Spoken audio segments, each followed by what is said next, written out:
자, 지금 이제 토지의 자연 특성을 배우셨어요. 부동성, 부증성, 영속성, 그 다음에 뭐 개별성, 뭐 이런 애들 배우셨고, 여기서 나오는 이제 토지의 인문 특성이라고 있어요. 얘가 이제 1번이었고 얘가 2번이었다 그러면 요 인문 특성은 이거는 후천적이고요. 가변적인 특성이라고 얘기하는데 지난번에 인문할 때 설명했지만 인문 특성이 만들어진 거는 요 자연 특성에서 주어지는 제약 조건을 완화시키기 위해서 얘가 등장한 거예요. 그래서 우리가 부동성으로 인해서 무슨 위치는 이동할 수 없어요. 네, 지리적 위치는 이동할 수가 없고요. 그 다음에 얘는 물리적인 측면에서는 공급을 증가시킬 수가 없어요. 이거 두 가지는 우리가 토지라는 자원을 활용해서 우리에게 필요한 것을 얻어내야 되는데 이게 엄청난 제약 조건이 되는 거예요.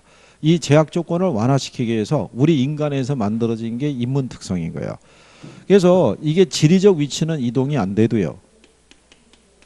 사회적 위치나 경제적 위치나 행정적 위치 있죠.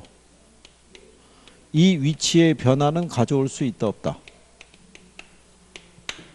이 위치의 변화는 가져올 수 있는 거예요. 그렇죠? 그래서 우리가 지난번에 예를 들어드린 게 여기 세종시 있죠. 예, 세종시의 전신이 충남 연기군이잖아요. 근데 충남 연기군으로 있을 때나 세종시로 있을 때나 지리적 위치는 똑같아요.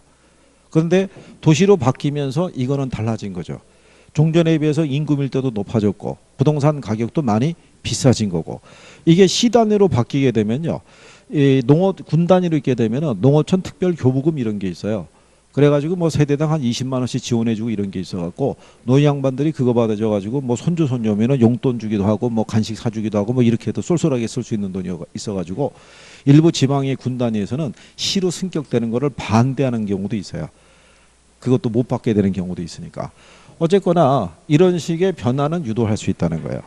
무슨 말인지 하시겠어요? 이게 자, 그래서 여기랑 관련해서 여러분에게 문제로 출제한 게 있다고 그랬죠.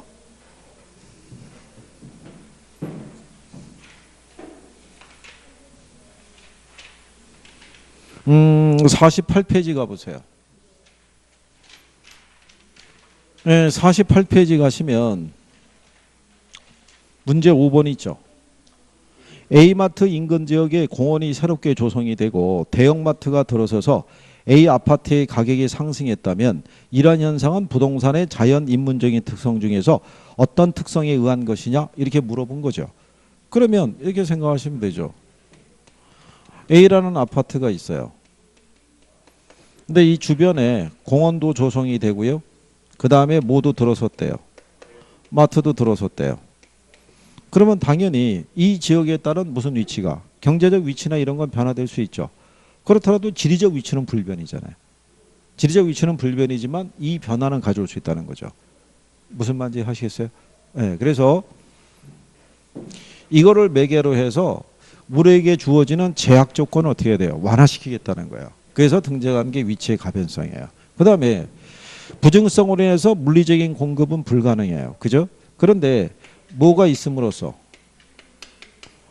용도의 다양성이라는 것이 있음으로써 무슨 공급은 가능하게 되냐면요. 용도적인 공급은 가능해요. 그렇죠? 자, 그러면 이 얘기는 이렇다는 얘기죠. 우리에게 주어진 토지 자원이 전체가 100이에요. 100인데 이 중에 한 70% 이상은 임지로 쓰고 있고요. 그죠? 이 중에 가령 예를 들어서 뭐 한 20% 정도는 농지로 쓰고 있고 나머지 다른 용도로 뭐 공공용지로 쓰고 도로로 쓰고 하고 나머지 빼고 난 한 3% 정도가 택지로 쓰고 있는 거예요. 그러니까 우리가 실상 도시용 토지로 쓸 수 있는 건 전체 국토 면적 공간의 한 3% 수준에 지나지 않는다는 얘기죠. 그런데 이 중에 택지에 대한 수요는 계속 늘어나잖아요. 그렇잖아요. 그렇다고 해서 우리가 100에다가 플러스 알파를 할 수는 없어요. 이 공간은 한정돼 있으니까. 그렇잖아요. 그러면 이 택지에 대한 늘어나는 수요 있죠. 이게 만약에 4%대에 대한 수요가 발생했다 그러면 부족한 1%를 어디서 채우겠어요? 여기 임지로 쓰던 것의 일부를 뭐로? 택지로. 농지로 쓰던 것의 일부를 뭐로? 택지로. 용도 변경을 해주면은 공급을 늘리는 효과를 가져오는 거죠. 그러니까 용도 면에서의 공급이 늘어나는 것이지 물리적인 면에서의 공급이 늘어나는 것은 아니다 이런 얘기예요. 그러면 이렇게 용도 변경을 해줄 때는 무슨 이용이 되게끔 해주란 얘기예요. 이게 되게끔. 그렇죠? 그러니까 결국 최이용이라는 건 뭐예요?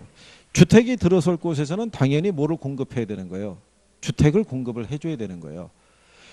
이번에 왜 그 정부가 부동산 가격의 안정화를 위해서 3기 신도시 공급한다고 그러죠. 근데 그거를 공급하는 과정에서는 불가피하게 그린벨트 지역의 일부를 해제할 수도 있다라고 얘기를 해요. 그런데 장기적으로 보면 그게 도시에 거주하는 사람들에게는 좋은 일은 아니라는 거죠. 이게 녹지 공간이라는 게 존재해야지 이게 좀 더 깨끗한 공기도 만들어내고 공기를 정화할 수 있는 그런 기능이 있는데 걔들이 사라지게 되면은 우리가 지금 미세먼지 때문에 고통을 받고 있는데 그 부분에 대한 후유증이 더 심각해질 수도 있다 이런 얘기죠. 그렇지 않겠어요? 그러니까는 우리가 쓸 때는 항상 무슨 이용이 되게끔 최이용이 되게끔. 그 다음에 이제 거기 보시게 되면 이번에 주어진 용지의 최적의 용도를 찾는 적지론의 근거가 된다고 돼 있죠. 그러니까 적지론이라는 게 41페이지 밑에서 두 번째 줄에 있죠. 적지론이라는 거는 주어진 토지에 가장 적합한 용도를 결정해 주는 거를 적지론이라고 얘기를 해요. 그리고 창조적 이용을 가능하게 한다라고 돼 있죠. 창조적 이용은 주어진 토지에 새로운 용도를 부여하는 것을 우리가 창조적 이용이라고 그래요. 현재 농지인데 만약에 택지로 용도 변경이 된다는 얘기는 새로운 용도가 지정이 되는 거죠. 그래서 이행과 전환을 통해서 토지의 경제적 공급이 가능하다라고 돼 있죠. 그 이행과 전환을 뭐 생각하시면 되냐면 후보지 이행지 생각하시면 돼요. 아까 후보지 이행지 배우셨죠? 예. 그런 식으로 용도 변경을 통해서 용도적인 공급의 증가가 가능하게 만들어 주더라 이런 얘기인 거예요. 무슨 말인지 이해하시겠어요? 그 다음에 병합 분할의 가능성이라고 있어요.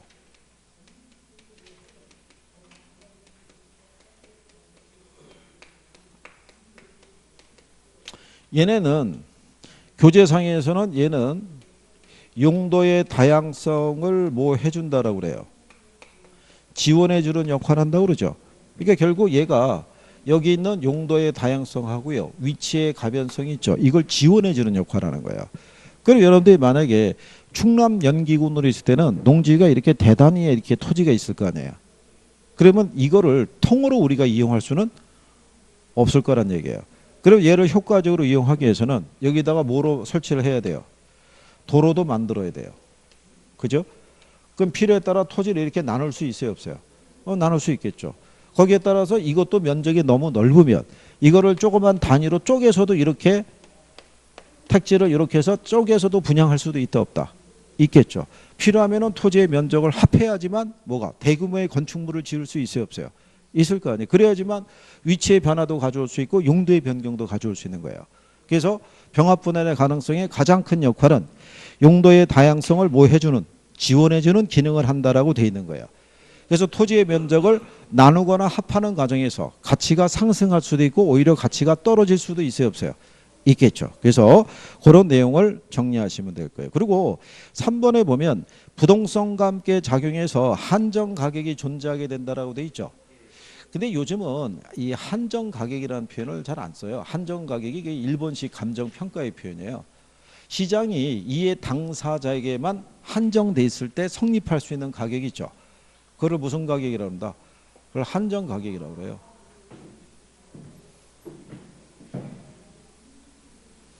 여기 도로가 이렇게 있는데 여기가 2차선짜리 도로였어요. 도로 앞에 여기 조그만 이제 골목길 하나 있고요. 여기 이게 토지가 있는데 도로에 접하고 있는 요 토지가 한 20평 돼요. 근데 이거는 갑의 소유고요. 뒤에 있는 게 한 140평 돼요. 이건 을의 소유예요. 근데 이쪽에 하나의 어떤 이제 관광 시설 같은 게 하나 설정이 되면서 여기 도로가 한 6차선짜리 도로로 확대가 되는 거예요. 그러니까 갑자기 이 부지의 효용성이 커진 거예요. 이 부지에. 그런데 문제는 도로 전면에 있는 20평을 가지고는 특정한 용도로 개발하기 힘들어요. 그죠? 근데 이면에 140평만 갖고도 또 특정한 용도로 개발하기 힘들어요. 왜? 돌하고 접한 면이 없으니까. 그렇잖아요. 그러면 여기 갑의 소유의 토지가 A지고요. 을의 소유의 토지가 B지라고 그랬을 때. 그죠? 그러면 A지하고 B지를 갖다가 만약에 합하게 되면 이게 CG가 나오는데 CG의 가치는 얘네 둘을 합한 것보다 가치가 더 높아질 수 있어요, 없어요? 높아질 수 있죠. 그럴 때 만약에 여기 20평형에 대한 현재 시세가 만약에 평당 가령 한 70만 원 정도 하고요. 얘가 이면에 있어가지고 평당 한 40만 원 한다고 가정하자고요. 그럼 만약에 갑이 이 B 토지를 매수할 때 40만 원 주고 살라고 그러면 이 사람이 팔아요, 안 팔아요? 안 팔죠. 근데 반대로 이 사람 입장에서 이거 살 때 70만 원 준다면 또 팔아요, 안 팔아요? 안 팔죠. 왜? 둘이 합쳐지면은 그 이상의 가치가 발생할 테니까. 그렇죠? 그런데 이거란 전체를 활용할 계획은 없고 이것만 필요한 사람은 이거 이상은 또 줄 생각이 없죠.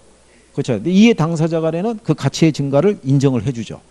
이렇게 이해 당사자 간에 성립할 수 있는 가격을 한정 가격이라고 그래요.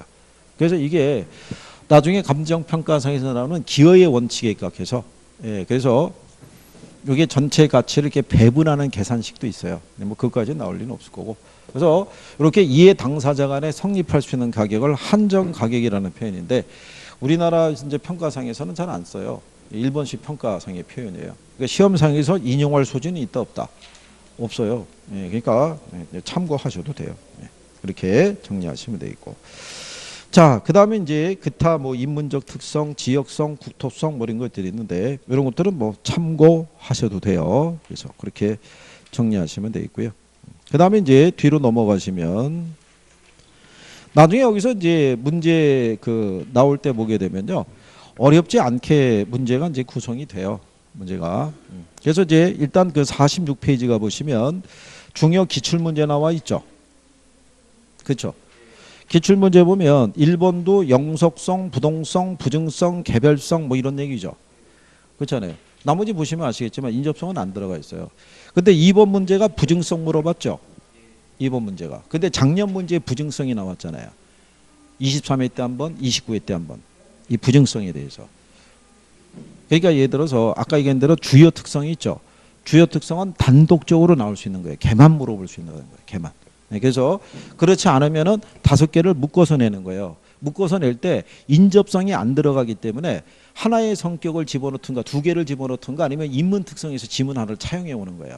그렇게 그런 배열이니까 나중에 이제 여러분들이 조금 적용하시게 되면 문제 구별할 때 별 어려움은 없으실 거예요. 자, 거기 했고요. 50페이지 가시면 부동산 속성이라고 있어요.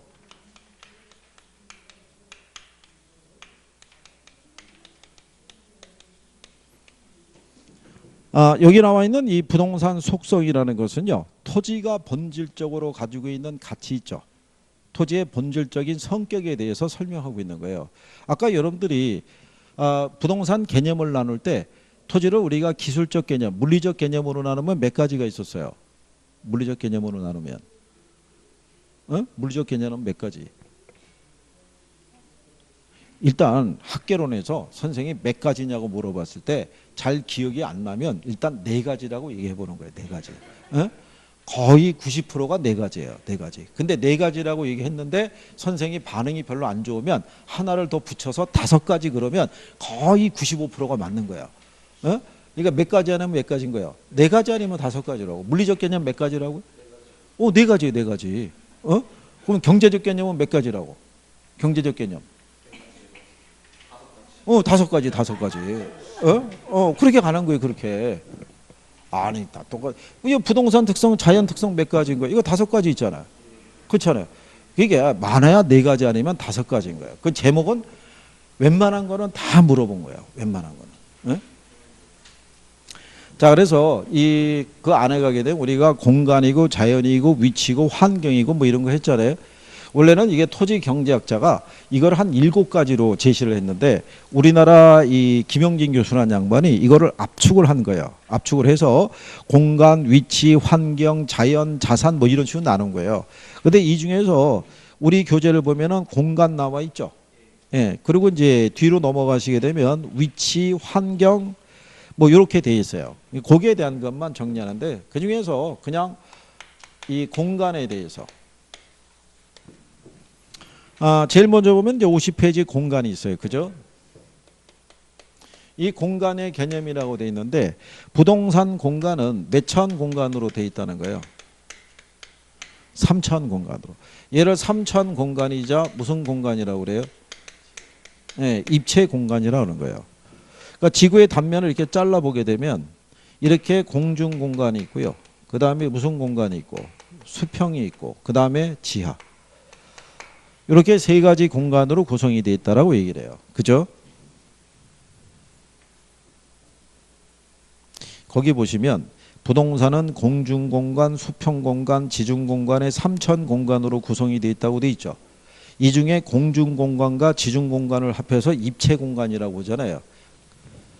얘만 입체가 아니라 얘 포함해서. 에? 무슨 표현인지 아시겠어요? 예. 3천 하면은 당연히 얘도 들어가야 돼요. 그죠? 그래서 이 공간이 3천 공간이자 무슨 공간? 입체 공간에는 이 공간이 다 들어가 있는 거예요. 입체 공간하고 저기 공중 공간과 지중 공간을 합해서 입체 공간이라고 그러면 잘못된 표현인 거예요. 그 예전에 기출에서 한번 썼는데 그때 이신청 들어간 거예요. 그거 해가지고.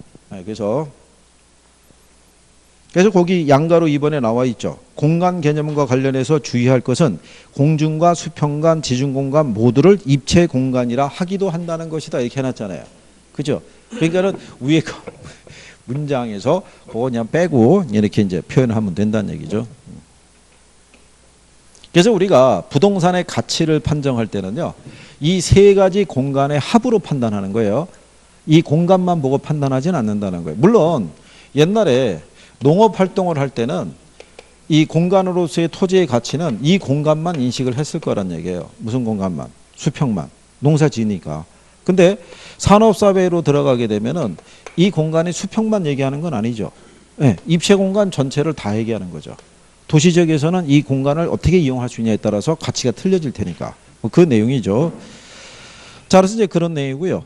그런데 거기 보시면은 양가로 5번에 수평 공간의 확대는 과도한 직주분리 현상을 야기한다 이렇게 돼 있죠. 옛날에는 주로 농사 지을 때는 공간이 이렇게 확장이 됐을 거 아니에요. 이렇게. 그리고 건축 기술이 발달하기 전에는 계속 공간이 어떻게 돼요? 이렇게 확대될 수밖에 없었다고요. 주택을 이렇게 단층으로 지어서 썼다 그러면 단독주택으로. 근데 건축 기술이 발달하죠. 그래서 엘리베이터가 개발이 된 다음서부터는 공간이 수직으로 올라가죠. 그래서 건물이 고층화 또는 대형화되니까 부동산 관리에 따른 중요성 이런 것들 대두가 되는 거죠. 무슨 말인지 아시겠죠? 근데 거기 마지막에 양가로 6번에 있는 것은요. 우리나라의 공시제도는 수평지적제도라고 돼 있죠. 우리나라는 수평지적주의예요.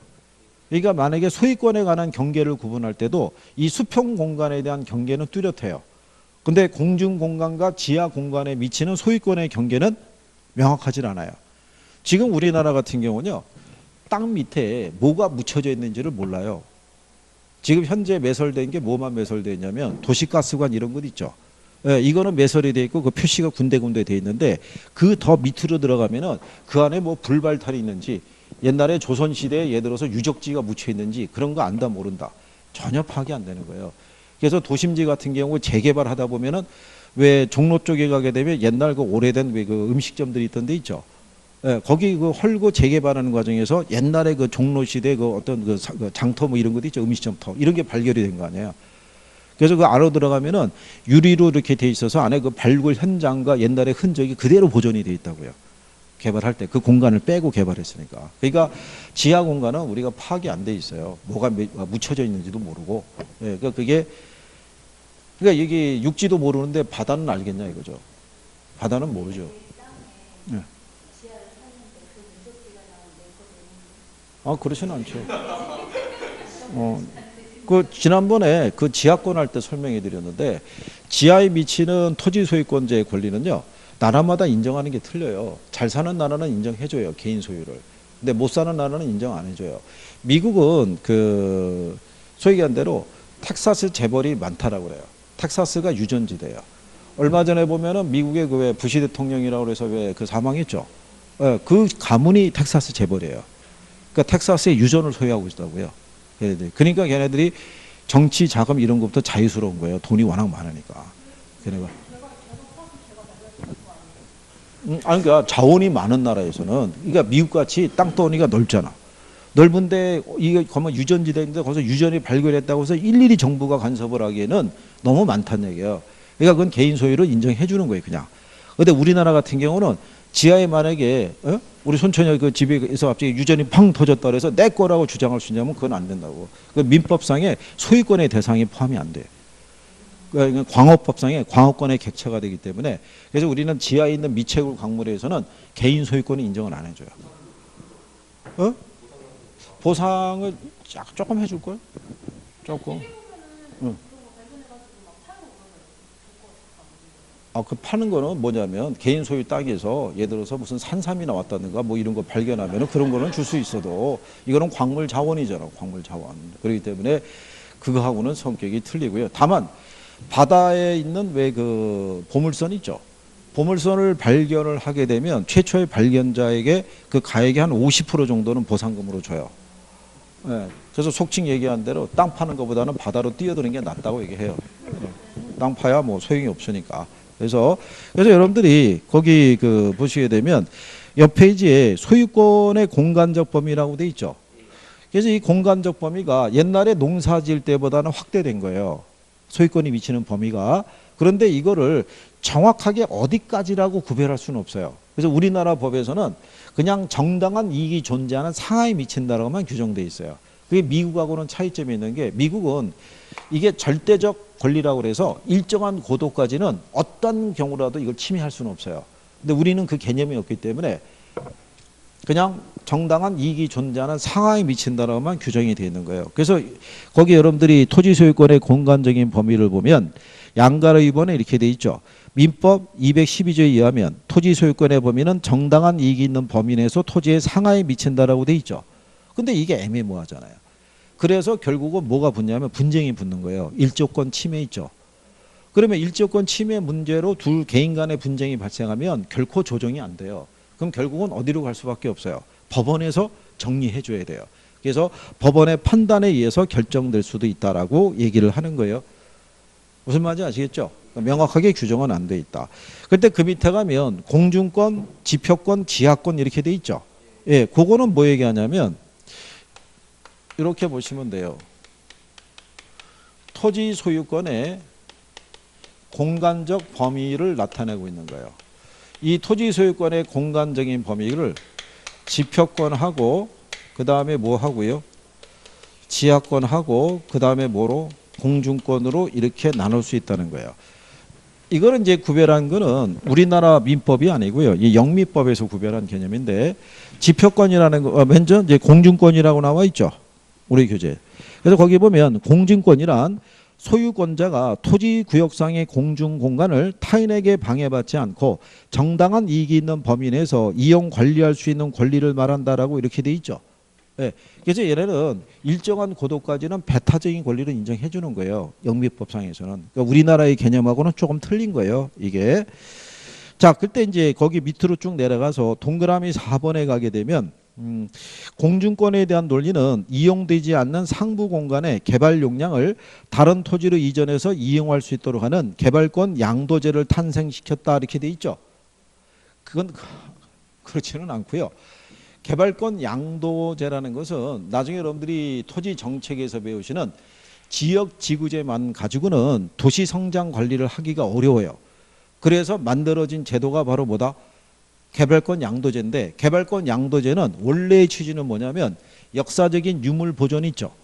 군사시설 보호 있죠. 이런 걸 하기 위해서 얘가 도입이 된 거예요. 이게 무슨 얘기냐면 여기가, 자, 여기 예를 들어서 농지나 뭐 택지가 있는데 정부가 필요에 의해서 여기를 그린벨트로 지정해 버렸어요. 그러면 이 지역에 있는 토지 소유자들은 이 위에다가 건축물을 건축할 수 있어요, 없어요? 그러니까 소유권은 갖고 있는데 사용권이 제약이 되잖아요. 그러면 경제적으로 손실을 발생하잖아요. 그러면 정부는 이 사람이 있는 손실을 보전해 주기 위해서 요 면적의 공간에서 이렇게 지을 수 있는 권리 있죠. 네, 이 권리를 다른 쪽으로 양도할 수 있도록 개발권을 발급을 해주는 거예요. 그래서 이 개발권을 가지고 자기가 그 양만큼 다른 지역에 가서 개발권을 행사할 수도 있고, 다른 지역에서 이 개발권을 필요로 하는 사람에게 매매할 수 있도록 허용해 주는 거예요. 그러면 다른 지역에서는 개발권을 사들인 것만큼 공간을 더 많이 활용할 수 있다 없다. 그래서 이렇게 공중공간을 활용하는 방안으로도 개발권 양도제는 활용이 된다라는 취지로 써준 거예요. 예, 그래서 나중에 이거는 어디서 또 설명해 드리냐면 지역지구제 할 때 같이 묶어서 얘기해 줘요. 지역지구제 할 때, 토지 정책 할 때. 그래서 이제 뒤로 넘어가시게 되면은 그래서 이제 공중권이라는 게 사적인 공중권도 있고 뭐도 있다. 공적인 공중권 이렇게 나눠지는 거예요. 그 다음에 이제 지표권이라는 것은요. 토지 소유권자가 토지 구역의 수평 공간을 배타적으로 이용할 수 있는 권리를 말할 때요. 작물을 경작을 하고 건물을 짓고 지표수를 이용하는 등의 권리를 말한다라고 얘기를 해요. 그죠? 근데 그 중에 보게 되면 요 지표권 안에서 작물을 경작하고 건물을 건축하고요. 거기에 따른 물에 관한 권리가 있어요. 물에 관한 권리를 보면 지표상의 물을 사용할 수 있는 권리 있죠. 그죠? 그 다음에 물 및 토지에 관한 권리 이렇게 해서 나눠져요. 그래서 물을 사용할 수 있는 권리가 유역주의가 있고요. 선용주의가 있어요. 근데 유역주의는 주로 어디서 쓰여지냐면요. 습인지역에서. 여기 있는 선용주의는 건조지역에서 써요. 또는 나라에 따라서는 절충주의를 쓰는 나라도 있어요. 이게. 근데 여기 있는 습인지역이라는 게 뭐냐면 비가 오는 지역이에요. 자주 오는 지역. 그걸 습인지역이라고 그래요. 그러면 예를 들어서 이렇게 수로가 흐르고 있을 때 여기 수로 주변에 땅을 갖고 있는 사람들이 있죠. 이 사람들은 이 수로의 물을 골고루 나눠쓸 수 있는 권리를 뭐라고 그래요? 그걸 유역주의라고 그래요. 그 물을 골고루 나눠 쓰다 보면은 물이 좀 부족할 수도 있죠. 그런데 참고 기다리면 비가 와서 해결이 되는 거예요. 그래서 우리나라 같은 경우는 가끔 가뭄이 들었다고 그러죠. 예, 그래서 지금 용수가 부족해서 난리다 막 이렇게 할 때 어느 순간 단비가 내리기 시작합니다. 그래서 해갈이 되고 있다 막 이런 얘기가 나오는 거예요. 그죠? 그러니까 물을 골고루 나눠 쓸 수 있는 거를 우리는 채용할 수 있고 이 선용주의를 쓰는 것은 비가 자주 안 오는 지역이에요. 그럼 물을 골고루 나눠 쓰다 보면은 물이 부족할 때 아무리 기다려도 비가 안 오잖아요. 그러니까 작물의 경작을 다 망친다는 얘기죠. 그러니까 선용이니까 먼저 온 사람에게 우선권을 주는 거예요. 그 먼저 온 사람이 여기에 땅을 갖고 있죠. 이렇게. 그러면은 자기 쪽으로 이 수로의 방향을 이렇게 바꿔서 쓸 수 있는 권리예요. 자기에 유리하게. 그래서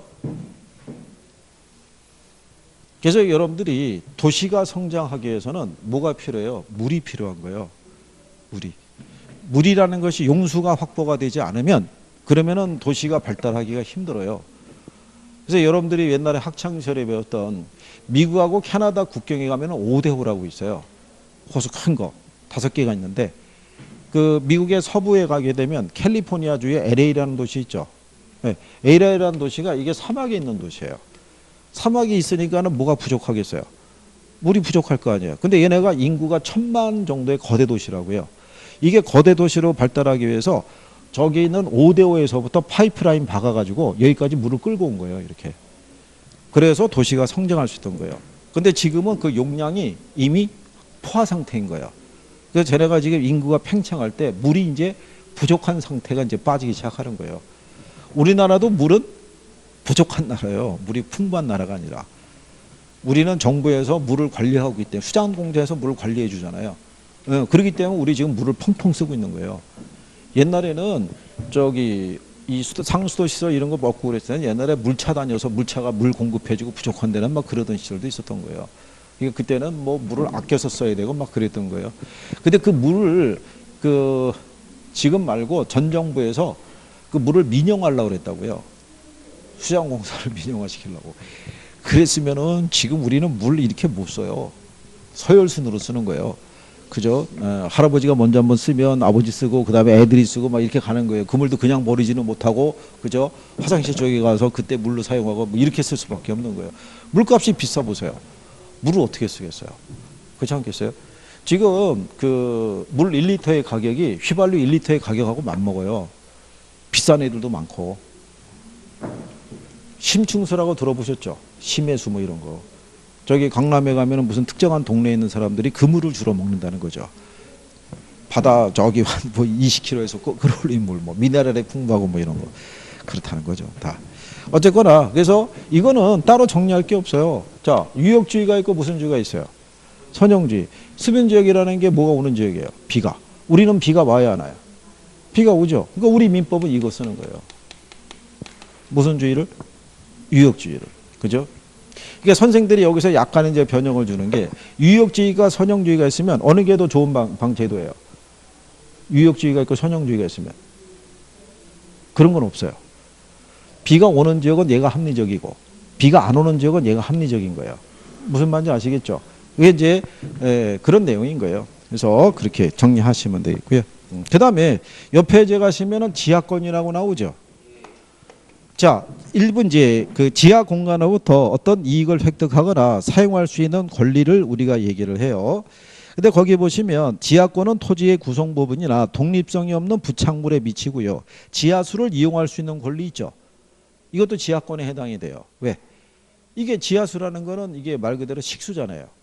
예, 이거를 활용하지 못하면 사람 보러 죽을 수밖에 없는 거잖아요. 그러니까 그것까지는 권리로 인정해 주는데 지하로부터 석탄 등과 같은 광물 자원을 채굴할 수 있는 권리뿐만 아니라 지하실과 같이 지하 구조물을 구축하고 유지 관리할 수 있는 권리도 지하권에는 포함시킬 수 있는 거예요. 집 지을 때 지하실 만들 수 있어요, 없어요? 만들 수 있죠. 그러나 우리나라에서는 광업권에 객체가 되는 광물이 있죠. 광물에 대해서는 토지 소유권자의 권리가 미치지 못하는 것으로 되어 있다고 되어 있죠. 예, 그거만 밑줄 치면 돼요. 그거.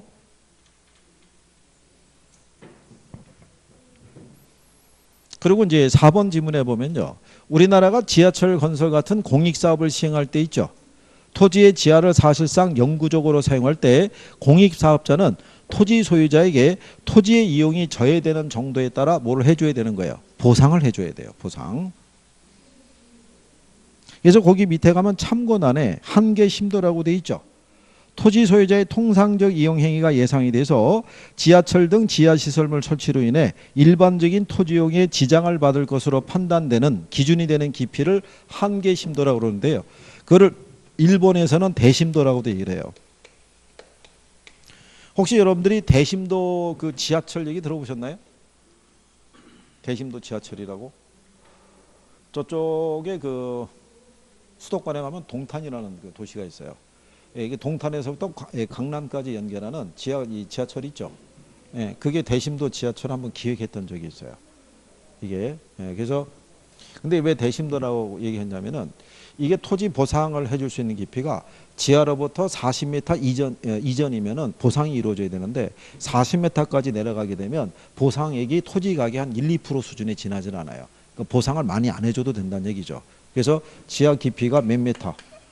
40m 이상으로 내려갈 때 그 대심도라고 얘기를 해요. 이게. 근데 저게 아마 추진이 했다가 저게 사업성이 없어갖고 아마 중단됐을 거예요.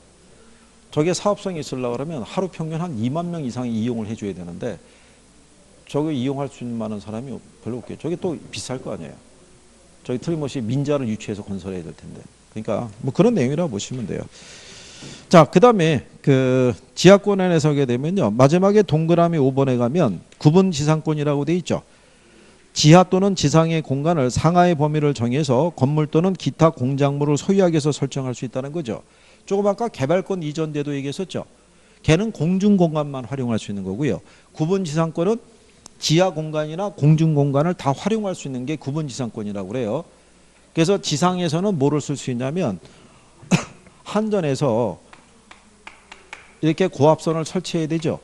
예, 고압선을 설치하려고 그러면 지상에서 30에서 70m 공간에다가 이렇게 구분지상권을 설정하는 거예요. 그래서 여기에다가 고압선을 설치하는 거예요. 그 다음에 지하도 같은 거 팔거나 할 때도 뭐를 쓸 수 있다는 거예요. 구분지상권 쓸 수 있다는 거예요. 그래서 구분지상권은 공중하고 어디를 다 쓸 수 있는 거예요. 지하를 다 쓸 수 있는 거예요. 근데 얘가 공중공간을 활용하는 방안으로만 쓴다 그러면 틀리는 거예요. 그게 시험에 한번 인용한 적이 있어요. 한 번 나오고 그 이후로는 뭐 소식이 없으니까 그렇게 정리하시면 되고. 자, 그 다음에 이제 두 번째로 나오는 게 뭐냐면 위치예요. 위치. 자, 위치라고 우리가 구성이 되어 있는데요. 위치의 개념을 보게 되면요. 위치는 절대적 위치라는 게 있고요. 상대적 위치가 있어요.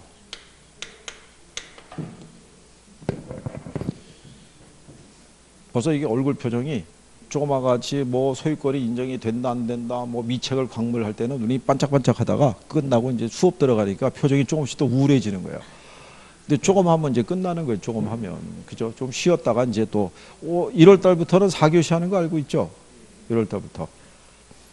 어느 분은 또 왜 저기 3교시인데 왜 4교시 하냐고 또 뭐 싫어하시는 분도 있어요. 그게 참 뭐라고 해서 왜냐하면 민법 4교시 하잖아요.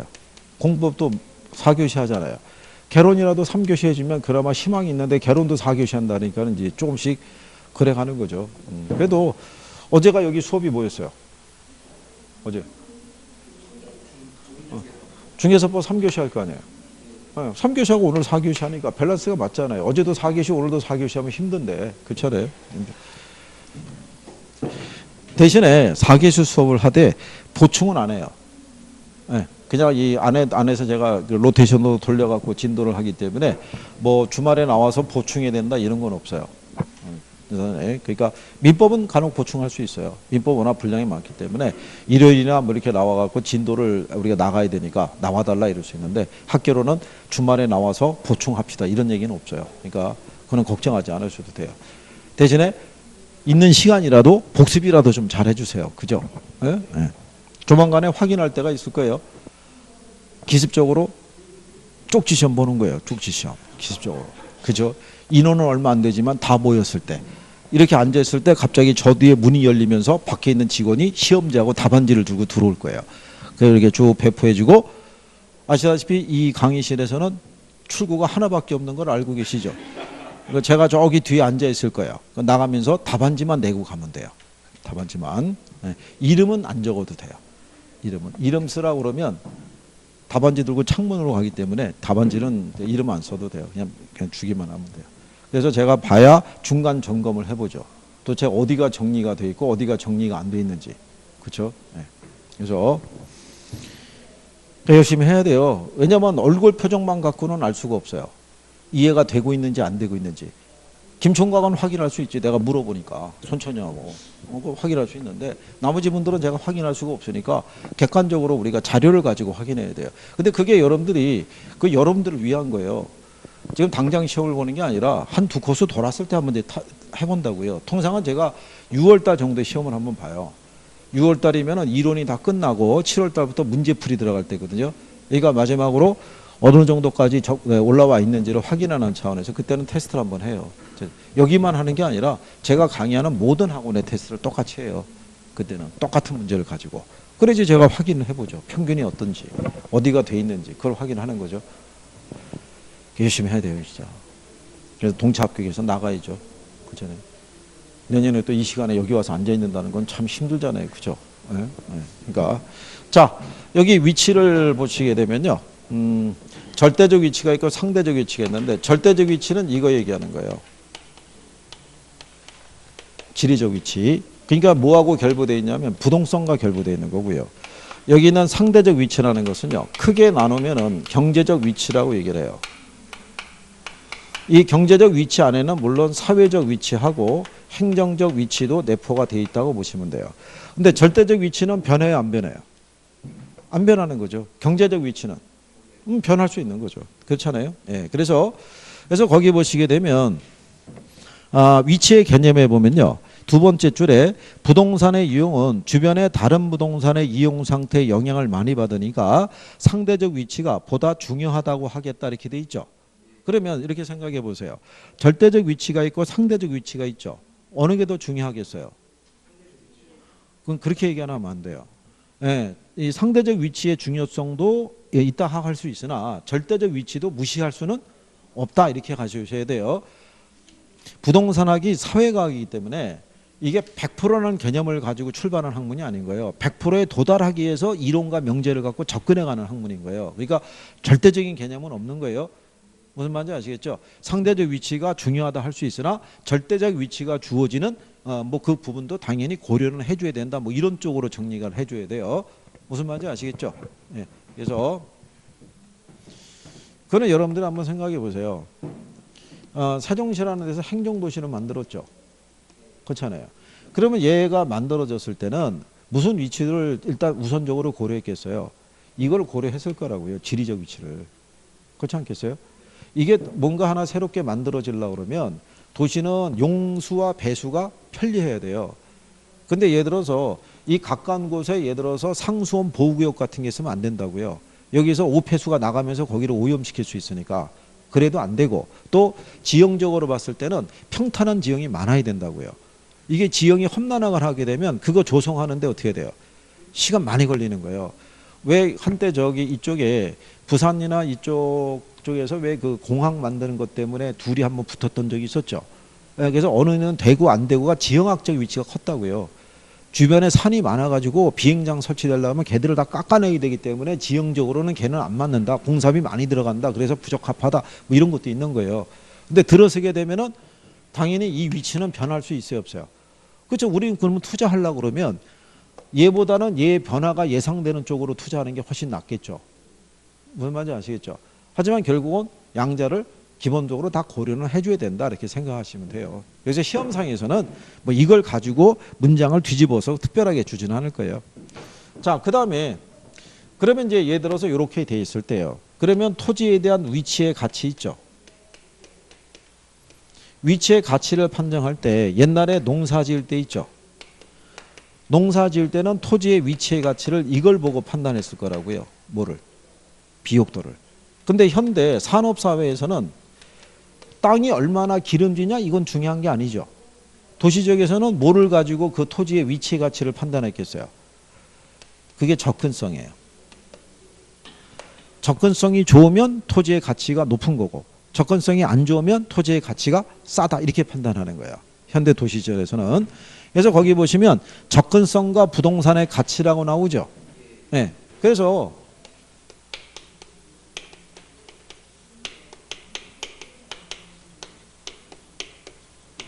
그러면서 이제 뭐가 나오냐면 접근성이라는 게 나오죠. 어떤 목적물에 도달하는 데 걸리는 결의적, 경제적, 시간적 부담의 정도를 말한다, 이렇게 돼 있죠. 예.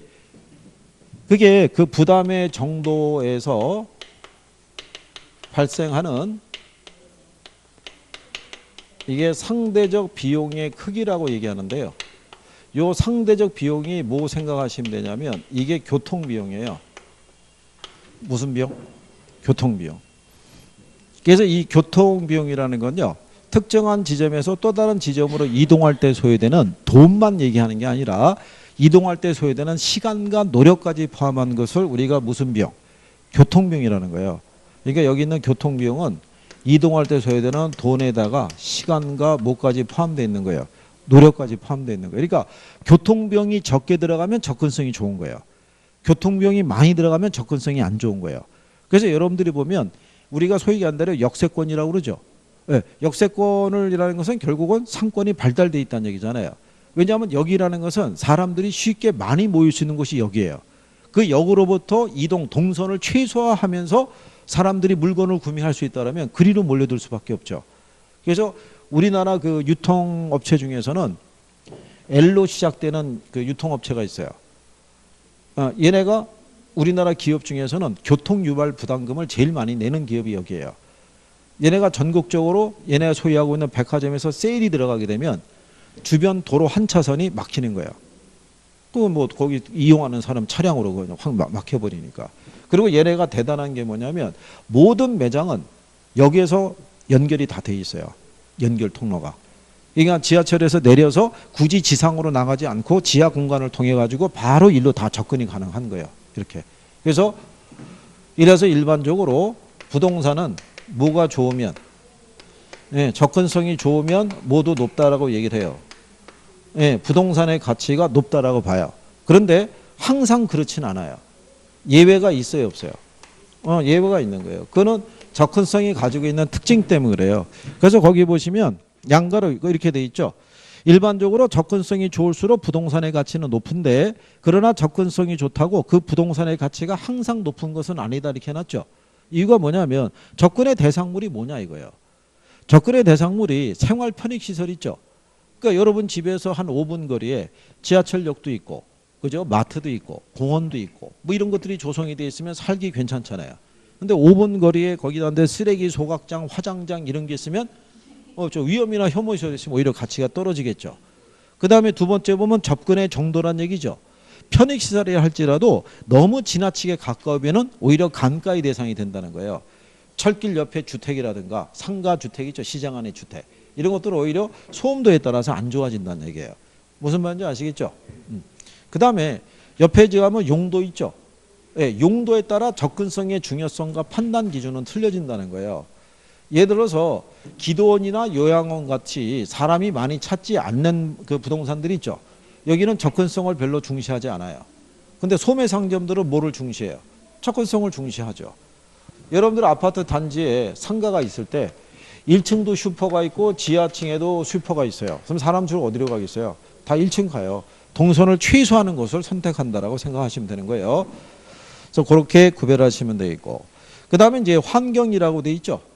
예, 부동산은 환경의 구성 요소에 지나질 않아요. 그 지역을 구성할 때. 그래서 환경의 영향과 지배를 그대로 받을 수밖에 없어요. 그렇죠? 그러니까 환경의 변화로부터 도망 다닐 수가 있다 없다? 없다 이렇게 생각하시면 돼요. 그래서 뭐 환경에 대해서는 거의 뭐 인용했던 선례가 별로 없으니까 그렇게 정리하시면 되겠고요.